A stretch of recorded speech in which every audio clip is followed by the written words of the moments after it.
Negotiation में तो give and take होता है. तो ओमान के फॉरेन मिनिस्टर के मुताबिक तो ईरान ने बहुत ही सिग्निफिकेंट कंसेशंस दिए थे, फ्लेक्सिबिलिटी दिखाई, उसके बावजूद अमेरिका ने हमला कर दिया. तो इससे क्या हम कंक्लूड करें, क्या नतीजा निकालें इससे? नतीजा तो फिर यही निकलता है कि अमेरिका का या ट्रंप का माय वे और द हाईवे वाला अप्रोच है. तो ये तो नहीं चलेगा. और मुल्क कोई लाइन अप तो नहीं हो रहे कि सरेंडर करने के लिए अमेरिका को. और अमेरिका को भी अपने लिमिट्स में रहना चाहिए. जैसे कि मैंने पहले भी कहा, अमेरिका के अंदर से बहुत आवाज़ें उठ रही, कांग्रेस के अंदर से डेमोक्रेटिक मेंबर्स जो हैं कांग्रेस के, वो पूछ रहे हैं जी ये क्यों जंग की है आपने, किस मकसद से की है, इसका क्या फ़ायदा है. तो आई थिंक सदर Trump is going to face a lot of problems both at home and abroad. सही. अब आप जाते जाते ये भी बता दें कि जब भी मुज़ाकरात हुए तो क्या आपको ईरान इन मुज़ाकरात में एक पोजीशन ऑफ अथॉरिटी के तहत शरीक होता दिखाई दे रहा है? नहीं, देखिए, टॉक्स तो किसी ऐसी एक फरीक के कंडीशंस पे या उसके टर्म्स के मुताबिक नहीं होते, फिर वो टॉक्स ही ना हुई ना. टॉक्स तो होती हैं जिसमें कि दो फरीक जो हैं वो कॉमन ग्राउंड ढूंढते हैं, गिव एंड टेक होती है.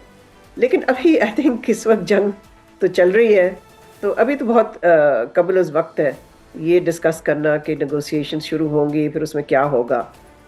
जो हो चुका है वो हमारे सामने है, which is not the failure of talks, but America negotiating in bad faith. Welcome back. और अब प्रोग्राम में हम ईरान जंग और अफगानिस्तान के साथ बनने वाली सूरत हाल पर इन कैमरा ब्रीफिंग के लिए आज हुकूमत की तरफ से अपोजिशन क़यादत को दी जाने वाली दावत पर बात करेंगे और ये जानने की कोशिश करेंगे कि अपोजिशन कैंप इस दावत पर क्या सोच रही है, जिसके लिए हमें ज्वाइन कर रहे हैं JUI के सीनियर रहनुमा सेनेटर कामरान मुर्तज़ा साहब. बहुत शुक्रिया सर प्रोग्राम में अपना कीमती वक्त देने के लिए. सर, सबसे पहले तो बताइएगा कि आज हुकूमत की तरफ से जो इस वक्त सूरत हाल है उस पर पार्लिमानी लीडर्स को एक इन कैमरा ब्रीफिंग देने की बात की गई है, जिस पे अचकज़ई साहब थोड़ा अपना एक मौक़िफ़ रख रहे हैं. वो कह रहे हैं कि फुल हाउस ब्रीफिंग होनी चाहिए. इस पे JUI का क्या मौक़िफ़ है?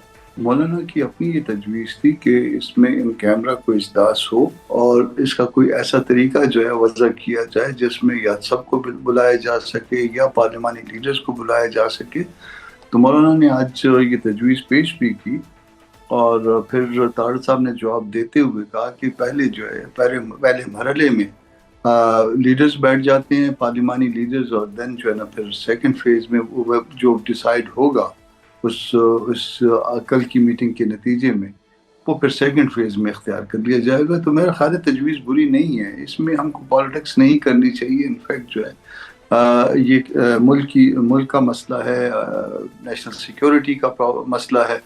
तो इसमें कोई भी रास्ता निकले, उसमें किसी की भी तजवीज़ पे निकले, वो मेरा ख्याल है कि उसको इख्तियार करना चाहिए. असल बात यह है कि मुल्क के लिए कोई बेहतर हो और इसमें ऐसी कोई सूरत हाल निकाली जा सके जिसका नतीजा अच्छा हो मुल्क के लिए. तो सर, अपोजिशन ने कोई अपना लाहे अमल तैयार किया है? जब कल ये इजलास होगा पार्लिमानी लीडर्स का, कोई तजावीज़ वगैरह आप लोग देंगे वहाँ? हाँ जी बिल्कुल. अपोजिशन तो अब अपोजिशन के दो हिस्से हैं, या शायद इससे भी ज़्यादा हिस्से होंगे. अपोजिशन में एक तो PTI और उनकी अलाइज हैं, और दूसरा JUI है, और तीसरा वो जो इनफैक्ट गवर्नमेंट को सपोर्ट करते हैं मगर सिटिंग इन दी अपोजिशन. तो अब सबका अपना अपना लाए अमल होगा. जब PTI और उनकी अलाइज जो है ना अपना फैसला खुद करते हैं, JUI अपना फैसला खुद करती है, और तीसरा हिस्सा जिसका मैं जिक्र कर रहा हूँ वो अपना अलग से फैसला करते हैं. तो अब देखते हैं कि कल किस तरह से जो है ना मामला चलेगा. सही सर, आपको ये शिकवा रहा कि हुकूमत ने गज़ा अमन के मामले पर पार्लियामेंट को एतमाद में नहीं लिया, तो ये शिकवा इस दफ़ा दूर हो जाएगा ऑन बोर्ड लेकर आपको, आपकी जमात को? यकीनन हम चाहते हैं कि सारे फैसले पार्लियामान से हों, सारे चश्मे यहाँ से निकलें, और ये हमेशा हमारी तजवीज़ रही है. पीस बोर्ड के हवाले से हमारी यही तजवीज़ थी. इससे पहले जितने जो है ना मुश्किल मरहल आए हैं, एक तो होता है ना कि डे टू डे अफेयर्स होते हैं, उसमें तो ठीक है गवर्नमेंट ने अपने फैसले कर लिए कि उसमें इमीडिएटली जो है कोई ना कोई डिसीजन लेना होता है, और एक होते हैं जिसमें मुल्क की आगे पूरा उसका मुस्तकबिल उसके ऊपर डिपेंड करे.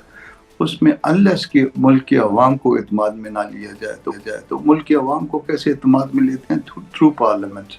तो ये पार्लियामेंट जब तक जो है वो ऑन बोर्ड ना हो उस वक्त तक मेरा ख्याल है ये मुनासिब नहीं होता, उसकी ओनरशिप कोई कबूल नहीं करता उस फैसले की. صحیح. کامران صاحب، ایک تاثر یہ بھی ہے کہ جو ہمارے سیاستدان ہیں وہ کرائسس میں ہیں، اس لیے اکٹھے نہیں ہو سکتے اور ایک دوسرے پر الزام تراشی کرتے ہیں. We do not speak with one voice. تو یہ تو بڑا ایشو آتا ہے. نہیں، ایسا نہیں ہے. ایسا دیکھیے، یہ جمہوریت جو ہے نا، یہ اس کی بھی تدریج ہوتی ہے، اس کے بھی مرحلے ہوتے ہیں. آپ اس کو پنپنے تو دیں. آپ پالیٹیشین کو جو ہے نا بدنام پہلے کر دیتے ہیں، اور اس کے بعد جو ہے نا پھر اس پالیٹیشین میں وہ ایک بہت بڑا حصہ ایسا ہوتا ہے کہ وہ اس میں جو کہیں نہ کہیں سے کسی نہ کسی مدد سے آیا ہوا ہوتا ہے. تو وہ سبوتاج ہوتی ہیں چیزیں. تو یہ سبوتاج کرنے کا عمل چھوڑ دیجئے. اس کو جو اس کا ایک سائنسی عمل ہے اس میں پروان چڑھنے کا سیاست کے، اس کو چلنے دیجیے. جب وہ چلے گا تو اس کے نتیجے میں ملک بھی مضبوط ہوگا، اس کے نتیجے میں جو ہے نا مسئلے بھی حل ہوں گے، اور کسی کا گلہ شکوہ بھی نہیں رہے گا. صحیح. سر، آج مولانا صاحب نے ایرانی سفیر سے ملاقات بھی کی ہے. جے یو آئی کا کیا موقف ہے اس ساری صورتحال پر کہ کیا سیز فائر ہونا چاہیے، یا جو ایران کے ساتھ ہوا وہ زیادتی تھی؟ آپ لوگوں کی جماعت کا اس پہ کیا موقف ہے؟ دیکھیے، معاملہ خاصا جو ہے نا وہ الجھا ہوا ہے. جہاں تک امریکہ اور اسرائیل کا تعلق ہے، وہ جو انہوں نے حملہ کیا وہ بالکل ایران پہ غلط ہے. یہاں تک تو اس میں کوئی دو رائے نہیں ہو سکتی. ہم اس میں ایران کے ساتھ کھڑے. دوسرا ایک اور ایشو آ جاتا ہے جس کے اوپر جو ہے نا وہ آپ کو مائنڈ اپلائی کرنا پڑتا ہے. وہ ہے کہ وہ اس میں آپ کا سعودی اور باقی جو گلف کی ریاستیں ہیں، یعنی مسلم کنٹریز جو ہے نا وہ کسی نہ کسی طرح سے انوالو ہوتے ہیں. گو کہ آج ایرانی سفیر نے اس کی ایکسپلینیشن دی ہے مولانا صاحب سے جب گپ شپ کر رہے تھے، جب ہم گئے فاتحہ پہ. تو مگر سٹل جو ہے نا، چونکہ معاملہ مسلمان ملکوں کے درمیان ہے، تو اس کو جو ہے ہم اسی لیے تجویز کر رہے تھے کہ بند کمرے کے اجلاس میں معاملے کو ٹیکل کیا جائے، اس کے اوپر ایک رائے وضع کی جائے. کیونکہ آپ کے اپنا ملک کا مفاد جو ہے وہ صرف ایک مسلمان ملک کے ساتھ وابستہ نہیں ہے. ہمارا ملک کا مفاد ایران کے ساتھ بھی وابستہ ہے، کیونکہ وہ مسلمان ہے اور ہمارا ہمسایہ ہے. ہمارا مفاد جو ہے وہ گلف کے ساتھ بھی ہے، ہمارا مفاد جو ہے سعودیز کے ساتھ بھی ہے، ان کے ساتھ بلکہ ہمارا دفاع معاہدہ بھی ہے. تو اس پیچیدہ صورتحال سے نکلنے کے لیے کوئی ایسی سیٹنگ ہونا چاہیے، ایسا سر جوڑ کے بیٹھنا چاہیے جس کا نتیجہ جو ہے اپنے ملک کے لیے بھی اچھا ہو اور عالم اسلام کے لیے بھی اچھا ہو. صحیح. سر، اب ایک ہمارے اپنے ملک میں بھی ایک جنگ چل رہی ہے افغانستان کے ساتھ، اس پہ جے یو آئی کی کیا موقف ہے؟ مولانا صاحب اس پہ کیا سوچتے ہیں؟ دیکھیے، ہمارا مسلمان ممالک کے حوالے سے موقف ہمیشہ ایک رہتا ہے. جے یو آئی ایک مذہبی سیاسی پارٹی ہے، اور اس کا جو ہے نا وہ موقف مسلمانوں کے حوالے سے کہ یہ امہ کے درمیان تفریق نہیں آنی چاہیے. امہ میں کوئی غلط بھی ہو سکتا ہے، کوئی درست بھی ہو سکتا ہے، اور یہ درست اور غلط جب کوئی ہو جائے تو اس کا جو پہلا مرحلہ ہے وہ اس میں سمجھانے کا ہے. اس میں سمجھانے کا طریقہ جو ہے وہ ملکوں کے ذریعے بھی ہو سکتا ہے اور شخصیات کے ذریعے بھی ہو سکتا ہے، بات چیت کے ذریعے بھی ہو سکتا ہے. یہ کہا جاتا ہے کہ جی بات چیت کی گئی، مگر بات چیت کرنے والے کی زبان کا اثر بھی ہوتا ہے. تو اس میں جو ہے نا وہ اگر کوئی کہیں پہ مرض جو ہے وہ کوئی ایسا ہو جس میں جو ہے وہ کوئی میڈیسن کا ڈوز کم ہو، تو میڈیسن کا ڈوز جو ہے وہ زیادہ ہو جانا چاہیے. تو اس میں وہ ڈوز جو ہے صلح صفائی کا، بات چیت کا، وہ بڑھانا چاہیے، اور ایسے لوگوں کے ذریعے جن کی زبان میں کچھ زیادہ اثر